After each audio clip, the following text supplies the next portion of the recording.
Good morning, everyone, and welcome with Birding with Texas A&M AgriLife Extension for this edition of Cup Chat.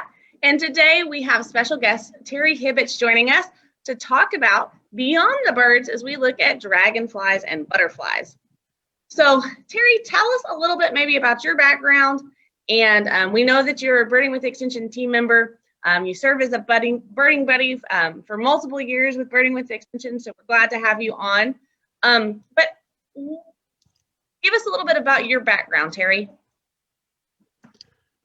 Well, I was raised in a family that enjoyed the outdoors, and anything that I could do outside was something great. It's just something that I really enjoyed doing with my parents and with my brothers, and so I started out at a fairly young age. Had an older brother that was going to TCU taking a field biology class, and he was collecting insects for this class, and he got me started collecting insects. So I think that kind of got me started.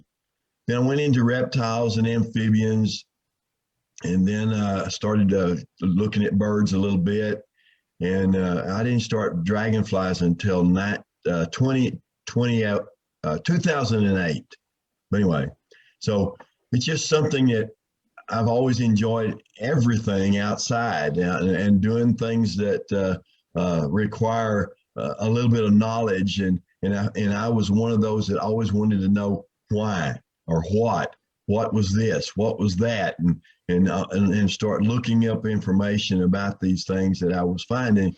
And that got me started and branching out into many different areas. So anyway, we know that you like birds, herbs, butterflies, and dragonflies. So we know you are a very diverse naturalist. So speaking of that, why would a birder want to expand their knowledge and try to, become a butterflyer or an odinator? I mean, not really sure that those are words, but Maureen made them up. So technically no one's allowed to me this morning. But why would you kind of transition or add butterflies and dragonflies to your list when you're a birder? We always looked at it this way, that birding was usually early morning thing. You start out at sunrise and you bird until the birds kind of calm down, and then the dragonflies start flying. And so it was just something it was a natural progression. And same with butterflies, they start flying a little bit later in the morning when the sun comes out and warms up the earth, and they start flying.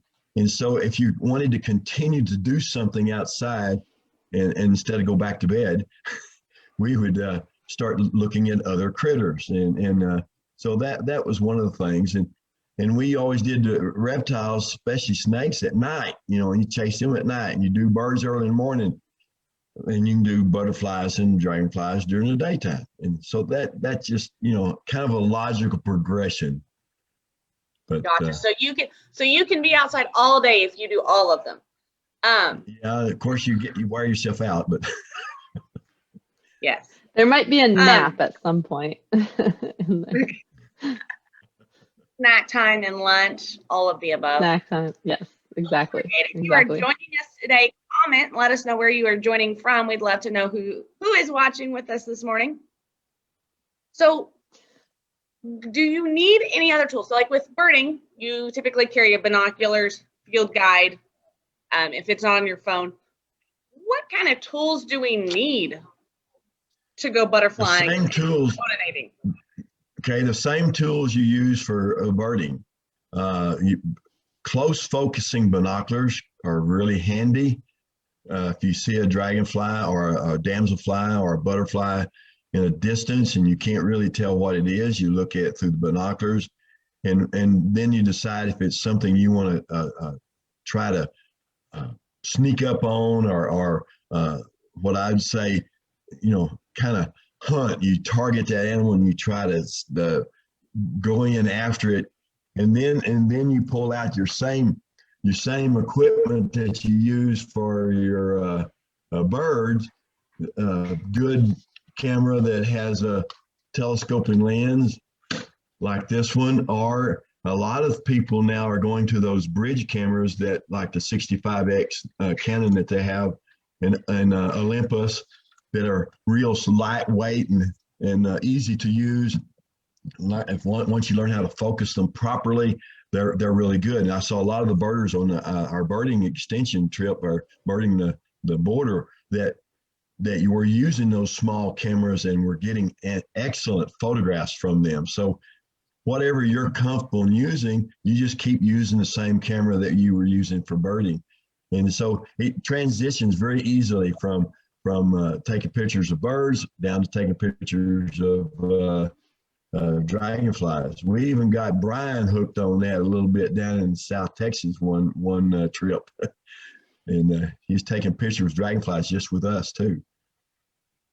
It's kind of funny you mentioned with, it's kind of funny thinking with the binoculars though. The first time that I looked at a butterfly through my binoculars, I think as birders, you very much think of the binoculars as being, farther away, things. And of course, not that I haven't looked through birds that are up close, not that I haven't looked through binoculars at birds that are up close, but just butterflies can be even closer, and you still might want to use, you what? I said you would have to, because you're blind.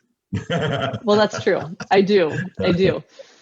But it's just kind of funny to look at something that's so close. And so one tip that I would say that I learned pretty quick when, I guess it was last year, Emily, when you and Brian and I were scouting in May, and we were looking at some butterflies at the below the dam area, was get very comfortable with which direction, like when you're focusing your binoculars, which direction do you turn the knob to go close and far? Because actually It was when we were in, for the Rio Grande Festival, we were all looking at some sort of butterfly down close, because our guide knew his butterflies too. And so we're all looking down close, and then a quail ran across the road up ahead of us, and none of us were fast enough to get your binoculars up to the quail and refocus. And so that's the thing, I think sometimes when you're a birder, you're obviously going to keep birding. And I mean, that was a bunch of experienced birders. It wasn't just me, nobody could get theirs focused quickly enough as the quail ran across the road to get a positive ID on the quail. It was probably a bobwhite based on where we were, but it stood to me like a scaled quail, which would have been rare, but nobody could confirm what it was. So anyhow, that's my tip, is make sure you can focus your binoculars fast enough. And I think it's kind of funny too that you describe hunting the butterfly and kind of sneaking up on it. I feel like I want to see this. Well, but it's fun. Crouching around and easing towards them. I think that would be a funny kind of video. The term really is stalking. And that skipped my mind, missed my mind a while ago. But when you stalk an animal, whether you're hunting it, for meat or whatever, but if you're stalking it to get a better view of it or a better photograph, that's what I usually use for my terms there, stalking. But anyway, yeah. It's funny, I always end up telling the youth when we do youth birding, I'm always saying, use the binoculars to get close, not your feet to get close, because kids see the bird and they want to, just go up to it, and then the bird's gone. And so I say, use your binoculars to get close. And it's really kind of the same with butterflies, although I don't know, I feel like why can we get closer to butterflies? Can they not see us as well as a bird can? What is butterfly vision like? I think butterflies are just not as wary. There are some that are skippers, for example, are very difficult to get really good photographs of, because they're so flighty. They'll land and jump here and jump here and jump here on the flower, and when you approach them, they'll move very quickly. Whereas the larger butterflies a lot of times will land and stay put long enough for you to get a good look at them. But dragonflies are tough too, because they don't want to sit in one spot if there's movement going on. Their eyes are unbelievable. But I don't know if y'all realize this, but dragonflies are the number one predator on capture and of prey of any predator on this earth. So they have over 90% kill rate, whereas most predators don't. And so I did not know that their vision is so spread out that they can see and realize what's going on. I had a little dragonfly one time fly around my legs and catch mosquitoes. And he would go land and eat the mosquito, come back with my legs and fly around and catch another mosquito and go sit down and eat it and then come back. And it was fun to watch him because every time he went after a mosquito, he caught one. And that's not true with, like a hawk or some of these other predators. That's awesome. Yeah. I didn't know that capture rates of dragonfly hunting had been studied, but that's so cool. And it does bring up another important point for our listeners in case they didn't know that dragonflies are a fantastic predator of mosquitoes. So if you don't like mosquitoes, then you should love dragonflies because dragonflies eat lots of mosquitoes. Well, and let's kind of, I had a thought, dang it, and it's going to go away, I guess, mornings. I have a different thought while you're thinking of your thought. Okay. My other thought, I had not thought about this before, but with birds, one of the things we talk about with ID is behavior.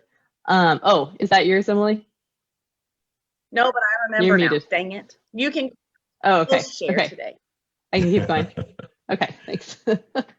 And so it's kind of interesting. I feel like with the insects, we don't always pay attention, to the behavior of different insect species, but it sounds like from what you're saying, skippers, even as, a fairly big group of butterflies, have a certain behavior of how they fly and how they land. Are there kind of some of those behaviors for different butterflies and dragonflies? With insects as with birds. Birds have their particular habits and their behavior. And once you get acquainted with those behavior habits, then more better how to find them and how to search for them. And same way with the insects, butterflies like certain flowers, they like certain plants, they like certain time of day. They like, it's very similar to birds.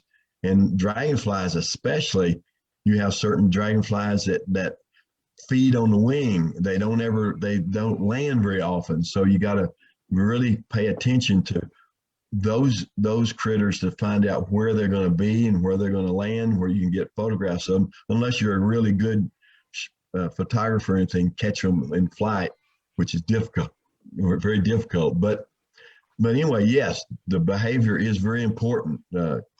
Certain ones like streams, certain ones like slow moving streams, faster moving streams, some like ponds, some like marshes, swamps, cypress bogs. So you got they're specialists in certain places. So once you learn that, then you can go out and find those animals that you're searching for. So what about, okay, we can't obviously catch birds. I mean, obviously people can catch birds, but with mist nets. And so that's a big ordeal.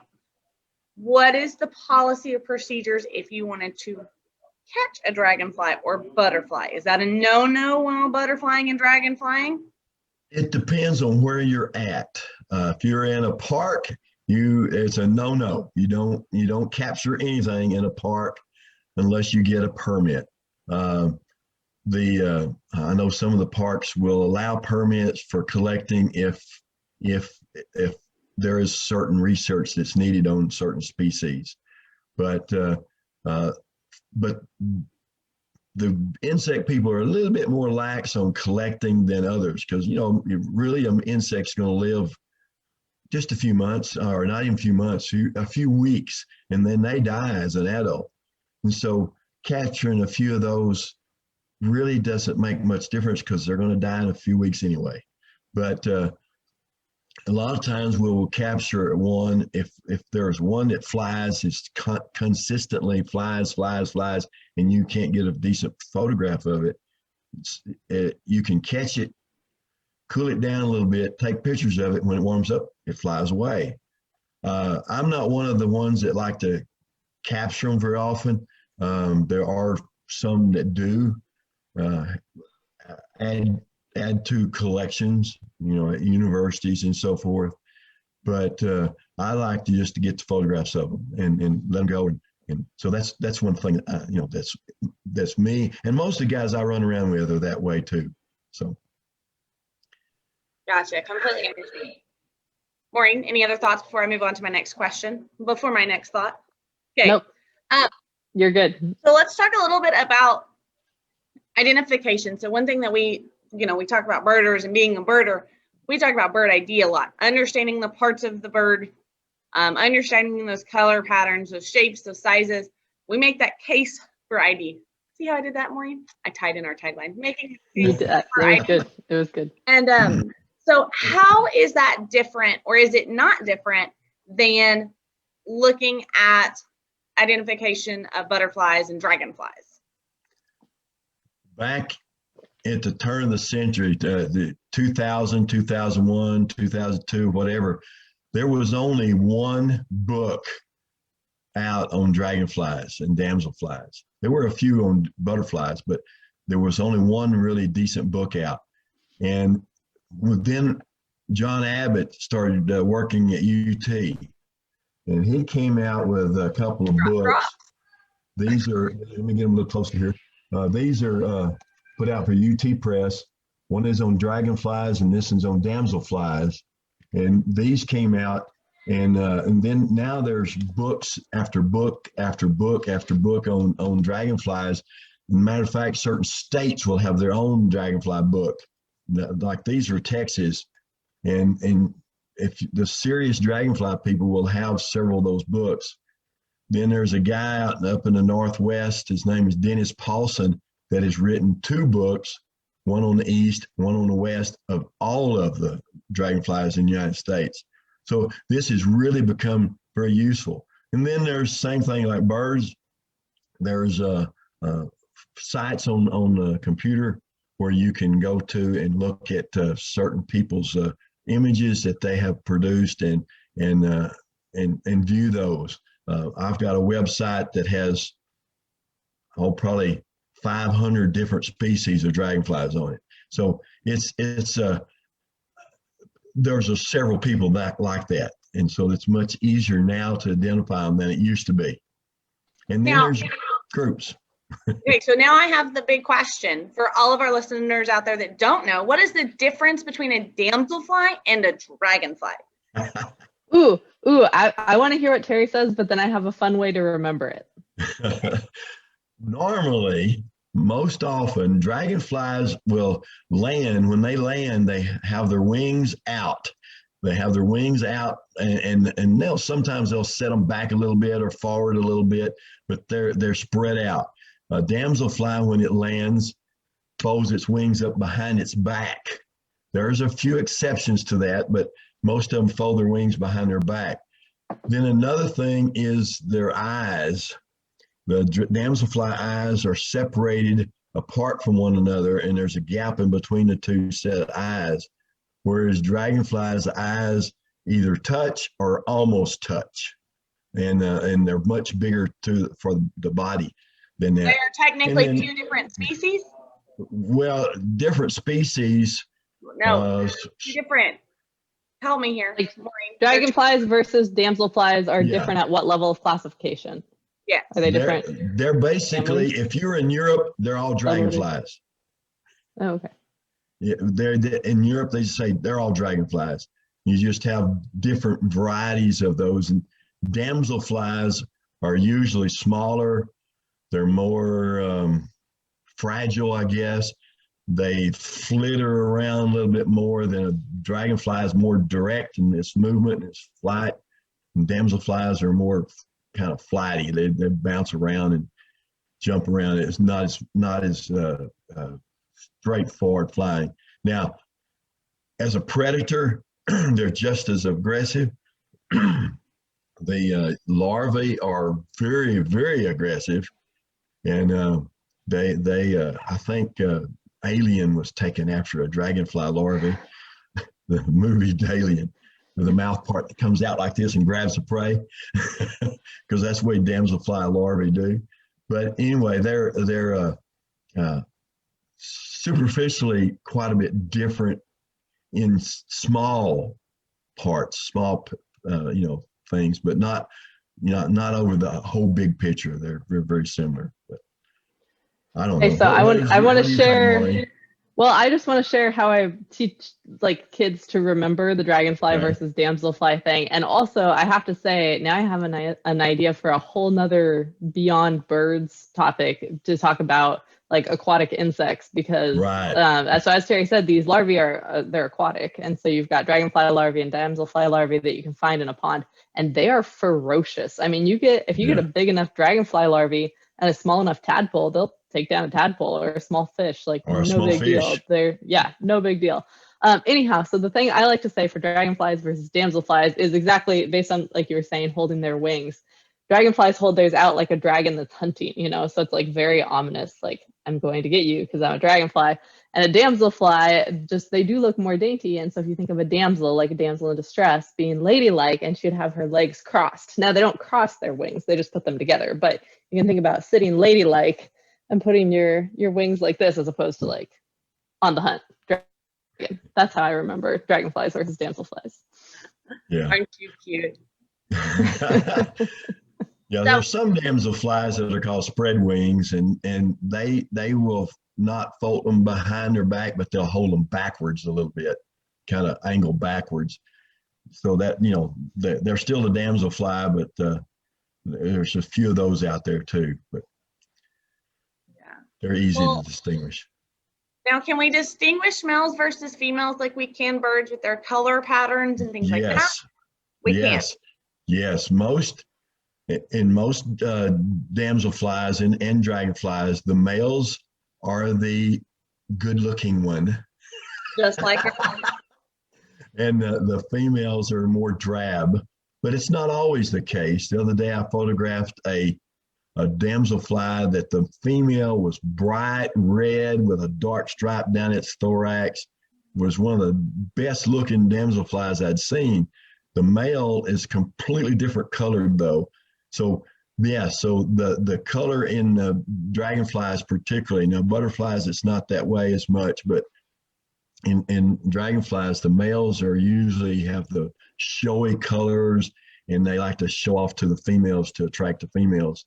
Then you look at their ovipositors at the very tip of their abdomen, and you got to be a pretty good you got to know your dragonflies very well to be able to use the ovipositors to distinguish them. It takes that'll take some more practice, but the color is pretty right on, and you can see that right away. And then again, you got problems with identification with newly transformed dragonflies that have just crawled out of they call it exuvia after it becomes the shell that comes crawling out on a branch, and they crawl out of it, and then they fold out and become the adult. But when they first come out, they're dull, they're all plain colored, and they're very difficult to distinguish at that age. So very similar to our juvenile and immature birds. Right. I mean, Some of your the similarity yes. of identification in that respect, that our males are very much more colorful, our females are more drab, and then our immatures and juveniles are terribly, sometimes they're really hard. Yes. Really hard to distinguish. Yeah. So thoughts, Maureen? Your turn. Yeah, how about a little bit more about butterflies? So you mentioned that with butterflies, there's not really those color differences. Are they more drab when they hatch out? What are some of the ID things? Well, there's some distinguishing differences. Usually females are a little bit larger than males, and they some have a few different markings on the lower wing. For example, a monarch, the females are much bigger, and the markings are bigger and broader, and the males smaller with more finely defined markings. And other butterflies are very similar to that. Usually the female has a larger abdomen, fuller, especially if it's ready to lay eggs. So they are very much more similar to one another, the males, females. Now there's some species, some of the skippers are completely different. Males and females look different, and that can be difficult. But most of your bigger butterflies, you know it. You know it's a monarch. It's a monarch. It's a, but there are a few subtle differences between the males and females in butterflies, but not as great as it is in damselflies and dragonflies. Well, I'm going to throw a wrench in the whole The discussion. whole thing here. Okay. I know. That's why you love me, Terry. Moths. What about moths? What about them? And are all the butterflies that we, are all the butterfly looking things butterflies, or that we see outside, or some of those moths? Some of them are possibly moths. There are some moths that look like butterflies.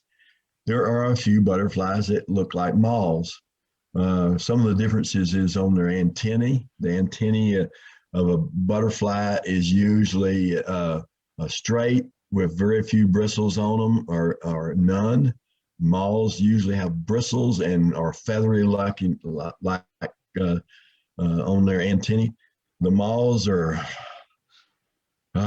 they're just, bodies are fatter than the butterflies, but they're hard to distinguish. Some of them are really hard to distinguish apart from one another. I started photographing those things too, and that has been one of the hardest, the most difficult task I've done. It's not the photographs, it's the identification.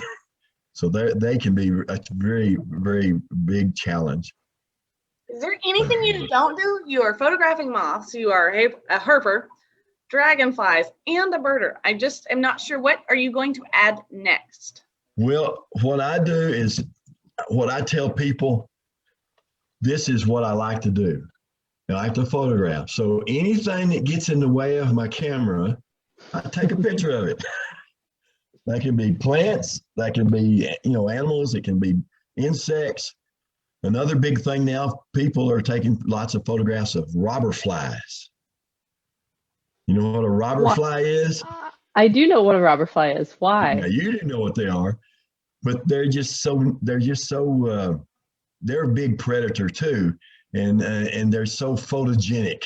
And lots of people like to take pictures of robber flies. And another one is the big one is tiger beetles, because they're out and they're active during the day and they're running around on the ground, and people like to try to capture them, and they're different patterns and different colors of those. So, and then there's specialists out there that take pictures of only one thing, just like there's birders that do birds, and that's it, nothing else. And you talk about a plant or anything like that, they just close their mind off, and there's insect people the same way. And your plants too. Do what? And your plants. Well, I don't know them that well, but I just know the ones that I'm more interested in. But but anyway, it's just something I enjoy. Like I said, I like the outdoors, and I like the things that are out there, and trying to figure out what they are. And that's the big thing right there, is trying to figure out what things are. Okay, so I have one more question about kind of the identification when we're looking at butterflies or dragonflies. How much variation is there within one species? So, like we see, actually I saw some really interesting pictures the other day of like a male painted bunting, which, if you get a male painted bunting that looks typical, they're very, distinctive, but it has kind of some different colors mixed in. Or of course, during, when they're molting, non-breeding season, all those things can change the feathers. But of course, with butterflies, we're not talking about, feathers, we're talking about scales. And I feel like there would be more consistency within a species. Is that correct? Or am I just kind of making that up? That is really difficult. Some species have been separated to the point where you cannot tell them apart except by looking at their reproductive organs. And so in the dragonfly world, there are several in that category that are very difficult. For example, the American ruby spot, that's very, very common up and down our streams down here in Texas, or all over the United States pretty much. Well, they have just separated that out into two species now. There's one that's found along the Rio Grande that they're calling the cryptic ruby spot. You cannot tell the difference between it and a regular ruby spot, except by looking at their ovipositors. And that is very difficult to do unless you get them in your hand. And so there are those kind of issues. And sometimes we'll just say it's either or, especially when you're going to a place like iNaturalist. You're going to post things on iNaturalist and they'll say, okay, we cannot distinguish it from the photographs, so you have to just say either or. And that's the way they are. A lot of them are that way. By the way, just before we get out of here, there is a new app for your phone now. It's called OC. It's Odonata Central. This is the big group that deals with dragonflies and damselflies all over the world. And they are starting a program in June where they're going to actually monitor the numbers of dragonflies and damselflies around the world. And so you can post these on OC or iNaturalist. If you post them on iNaturalist, they'll automatically go into OC. If you post them in OC, or Odonata Central, they will be listed there. And so I can't remember the dates, but it's in June. And then in the Southern Hemisphere, it's going to be in December. But anyway, this is a first that they're going to do for dragonflies around the world. And we have a bunch of really good people in Texas that are interested in dragonflies. And so I think it's going to be interesting to see the results of this data that's collected. But no, absolutely. I think that's a great point. And that was my next question was, as birders, we typically think of eBird and how to record and document and contribute to citizen science. But the new program, I'll let you say the words again because I don't remember. And iNaturalist are great ways to be documenting your dragonflies, your damselflies, and your butterflies. Yeah, butterflies and they have an e-butterfly. And e-butterfly is also connected to iNaturalist. So anything you put in iNaturalist automatically goes in e-butterfly. So I guess our recommendation would have to be to go for the iNaturalist, because then it would go to both places. Yes, it would. It's the easiest to use, I think. And but and they will give you suggestions for IDs. Now they're not always correct. Matter of fact, a lot of times they're not correct. So if you know what you got, put down the name. Don't just go with theirs. But yeah. Well, that's cool. Well, Stephanie said that program. Stephanie is joining us live, and we all know how much we love Stephanie down in RGV. And I guess she looked up the dates, or she has those committed to memory. But she says June 19th through the 27th is Odonata. Right. And and I guess that's because Stephanie works at the Butterfly Center. Right. RGV. Right. And so she would be up on her butterflies. We forget about that sometimes. We know we love her as a birder. Forget sometimes that she is a butterflyer too. Right. Well, we're going to have to ask her probably to come on and talk to us about that, because I feel like we have just barely scratched the surface. I have so many more questions for Terry, but it's 8 o'clock. I'm also distracted now because we are running out of time, and I'm also distracted because, it's like breakfast time, and somebody just walked in the screen behind Emily. One of the county agents was carrying a pack of bacon. So now I'm wondering why I don't have bacon. And you got these 2 kids to feed.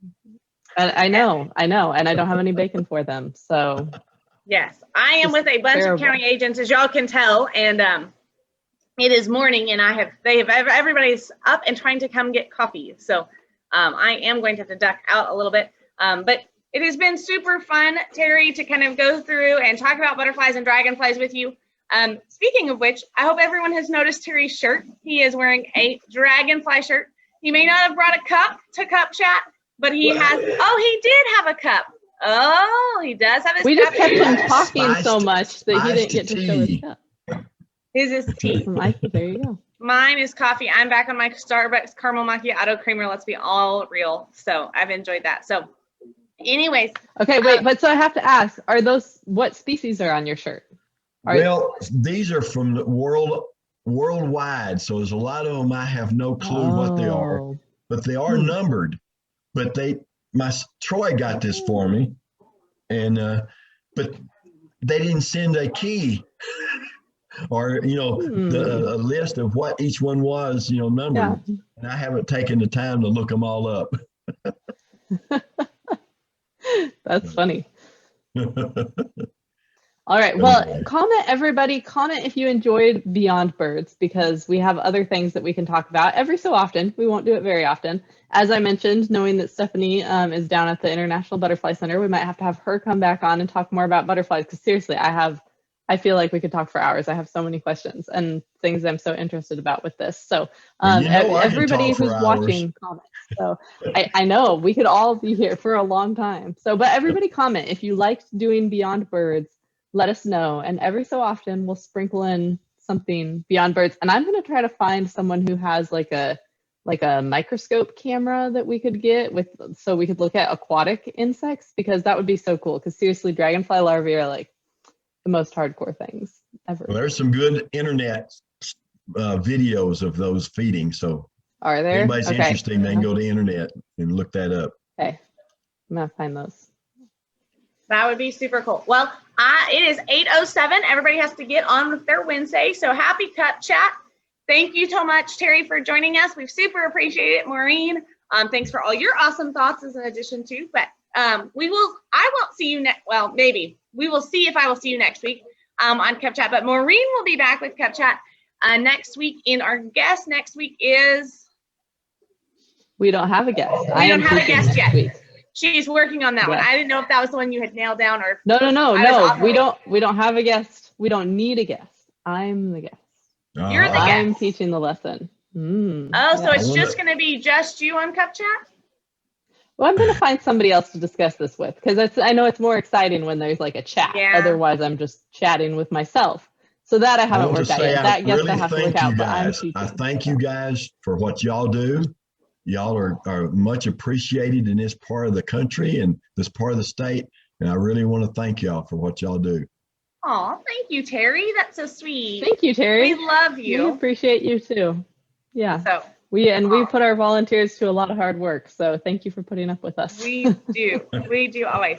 But anyways, thank y'all everyone for joining us, and happy Wednesday. We will see y'all next week, or we won't see you next week on Cup Chat. Maureen will see you next week on Cup Chat. I will be out at Rio Diablo birding camp, and we will have all of our kids out birding. So I don't know that I will be able to jump on.